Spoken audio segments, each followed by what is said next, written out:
সেই নীরবতার মাঝে এক নতুন সৃষ্টির আগমনের প্রস্তুতি চলছিল। এমন এক সৃষ্টি যারা মাটি থেকে নয়, অগ্নি থেকে তৈরি হবে। এমন এক সৃষ্টি যাদের আমরা দেখতে পাই না, কিন্তু তারা আমাদের দেখতে পারে। সেই সৃষ্টি যাদের মানুষ সৃষ্টির হাজার হাজার বছর আগে এই পৃথিবীর শাসক বানানো হয়েছিল। তারা কারা ছিল? তারা ছিল জিন। এই কাহিনী কত পুরনো, ইতিহাসেরও আগে, যখন শুধু নীরবতা ছিল। এখানে জীবনের কোনো চিহ্নই ছিল না। পৃথিবীর এই অংশে তখনও কোনো সভ্যতা ছিল না। সাবধানে থাকো, নইলে এমন যুদ্ধ হবে যা আকাশেও দেখা যায়নি। এই উপত্যকা আমাদের, এখানে আইন শুধু শক্তির। তাহলে যার শক্তি বেশি, শাসনও তারই হবে। যতদূর চোখ যায় সবই তাদের ছিল। অন্য কারো এখানে পা রাখার অধিকার ছিল না। তাদের গোত্র পূর্ব থেকে পশ্চিম পর্যন্ত ছড়িয়ে পড়েছিল। কিন্তু মনে রেখো, যত বেশি নেতা হবে তত বেশি বিবাদ হবে। এখানে আমার ছাড়া আর কেউ মাথা তুলে দাঁড়াতে পারবে না। তাই প্রস্তুত হও। যে পৃথিবী ইবাদতের জন্য তৈরি করা হয়েছিল, সেটাই কবরস্থানে পরিণত হলো। তারা তাদের রবকে ভুলে গিয়েছিল। কখনো কি একা বসে ভেবেছেন এই পৃথিবীর বয়স কত?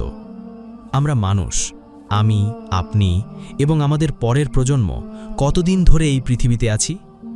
ইতিহাসের বই খুললে কয়েক হাজার বছরের হিসেব পাওয়া যায়। বিজ্ঞানের জগতে গেলে তারা লাখ লাখ কোটি কোটি বছরের কথা বলে। কিন্তু একটি সত্য এরও ঊর্ধ্বে, সেটা হলো আমার ও আপনার রবের সত্য। আল্লাহ কুরআনে বলেন, মানুষের উপর এমন এক সময়ও অতিবাহিত হয়েছে যখন সে কোনো উল্লেখযোগ্য জিনিসই ছিল না। অর্থাৎ এমন এক সময় ছিল যখন পৃথিবীতে মানুষের কোনো অস্তিত্বই ছিল না। না কোনো শহর, না কোনো ইমারত, না কোনো প্রযুক্তি, এমনকি হযরত আদম আলাইহিস সালামেরও অস্তিত্ব ছিল না। তাহলে প্রশ্ন ওঠে, আমরা না থাকলে এখানে কে ছিল? এই পৃথিবী কি শুধুই নীরব ছিল? এই জঙ্গল, সমুদ্র, পাহাড় সবই কি নিস্তব্ধতার জন্য ছিল? আল্লাহর কোনো সৃষ্টি উদ্দেশ্যহীন নয়। চলুন সময়ের চাকা একটু পেছনে ঘোরাই, অনেক পেছনে। হযরত আদম আলাইহিস সালাম, এরও বহু হাজার, হয়তো লাখ বছর আগে। সেটা ছিল এমন এক যুগ যখন পৃথিবী এখনও তরুণ ছিল। আজ কৃষকরা মাটি ঘুরে অদ্ভুত সব হাড় খুঁজে পায়। তারা বলে এখানে ডাইনোসর বাস করত, এমন প্রাণী যাদের পদচারণায় মাটি কেঁপে উঠত। আকাশে বিশাল পাখি উড়ত, সমুদ্রে ভয়ঙ্কর সব প্রাণী সাঁতার কাটত। মুসলমানরা এসব অস্বীকার করে না, কারণ কুরআন বলে আল্লাহ এমন অনেক কিছু সৃষ্টি করেছেন যা তোমরা জানো না। হয়তো ডাইনোসর বা তাদের মতো প্রাণীরাও আল্লাহর কুদরতেরই নিদর্শন ছিল। তারা পৃথিবীতে বিচরণ করত, আল্লাহর দেওয়া রিজিক খেত এবং নির্ধারিত জীবন শেষ হয়ে যেত। কিন্তু তারা শুধু প্রাণী ছিল, তাদের বিবেক ছিল না, শরীয়তের দায়িত্বও ছিল না। তারা নিজেদের ভাষায় আল্লাহর প্রশংসা করত, যা আমরা বুঝতে পারি না। এই যুগ কত দীর্ঘ ছিল আল্লাহই ভালো জানেন, হয়তো লাখ লাখ বছর। এ সময় পৃথিবীর মানচিত্র বদলেছে, আবহাওয়া বদলেছে, বন জঙ্গল শুকিয়ে গেছে, সমুদ্র পথ বদলেছে। তারপর আল্লাহর হিকমতে সেই বিশাল প্রাণীদের যুগ শেষ হয়ে গেল। তারা নিশ্চিহ্ন হয়ে গেল, অথবা নিশ্চিহ্ন করে দেওয়া হলো। এরপর পৃথিবীকে আবার এক নতুন সৃষ্টির জন্য প্রস্তুত করা হলো। এক বিশাল পরিবর্তন আসতে চলেছিল। পৃথিবী প্রস্তুত ছিল, পানি ছিল, বাতাসে শীতলতা ও সতেজতা ছিল, সূর্য আলো ছড়াচ্ছিল। কিন্তু এমন কোনো সৃষ্টি ছিল না যারা স্বাধীন ইচ্ছায় আল্লাহর ইবাদত করবে, যারা নিজেদের ইচ্ছায় সিজদা করবে। তখনও আদম আলাইহিস সালামের মাটি সংগ্রহ করা হয়নি। তখনও ফেরেশতাদের জানানো হয়নি যে একজন খালিফা সৃষ্টি করা হবে। কিন্তু আল্লাহর জ্ঞানে সবকিছুই ছিল। আমাদের প্রিয় নবী হযরত মুহাম্মদ সাল্লাল্লাহু আলাইহি ওয়াসাল্লাম এবং সাহাবাদের বর্ণনা অনুযায়ী আদম আলাইহিস সালামেরও বহু হাজার আগে জিনদের পৃথিবীতে বসবাস করানো হয়েছিল। এ এক এমন যুগ যার কথা খুব কম মানুষই জানে।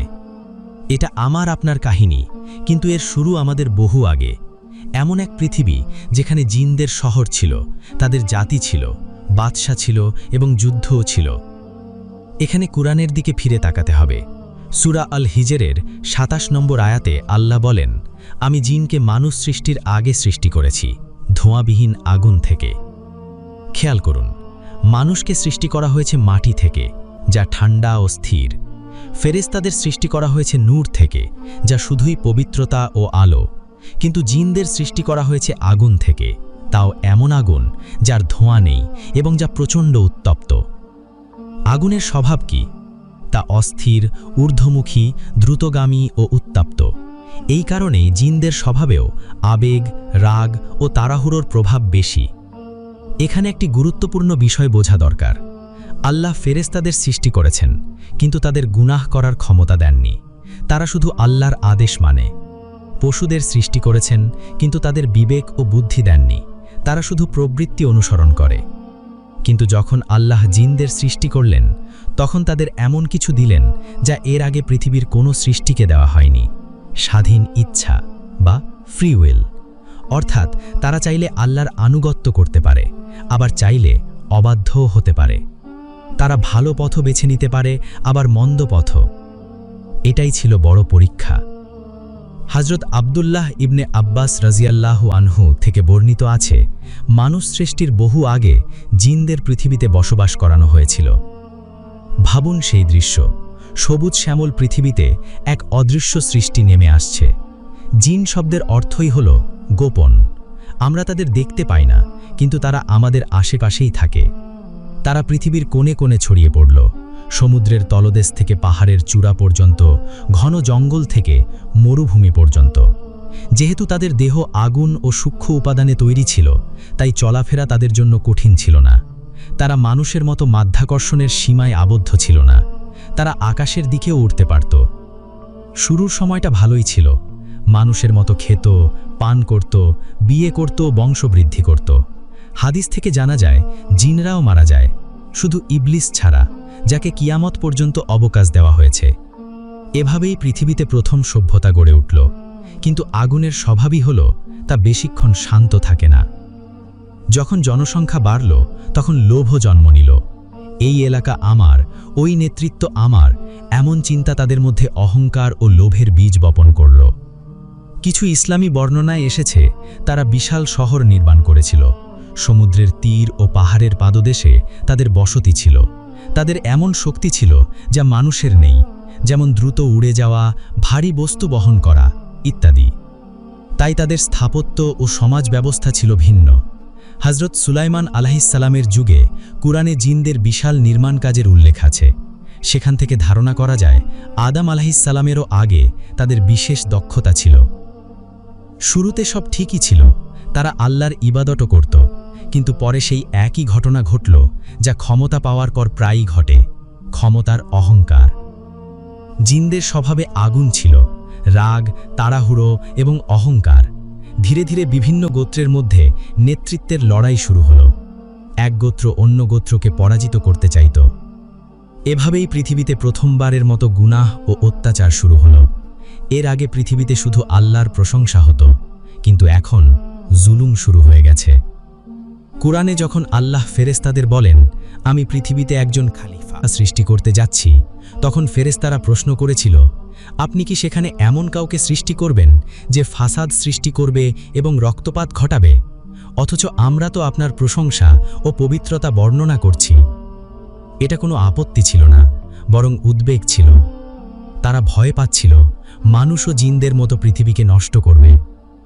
তখন আল্লাহ বললেন, আমি যা জানি তোমরা তা জানো না।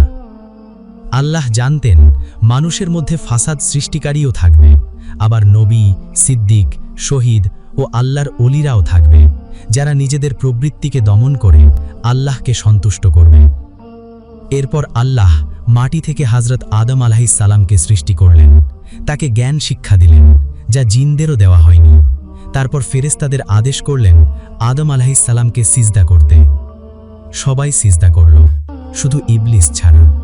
সে অহংকার করল, আমি আগুন থেকে সৃষ্ট, আর সে মাটি থেকে। এই অহংকারের কারণেই সে অভিশপ্ত শয়তানে পরিণত হল। মানুষের আগের পৃথিবীর এই কাহিনী শুধু অতীতের গল্প নয়, এটা আমাদের অবস্থানও স্মরণ করিয়ে দেয়। আল্লাহ জিনদের শাসনের অবসান ঘটিয়ে এই পৃথিবী আমাদের হাতে তুলে দিয়েছেন। আমরা এই পৃথিবীতে আল্লাহর খলিফা।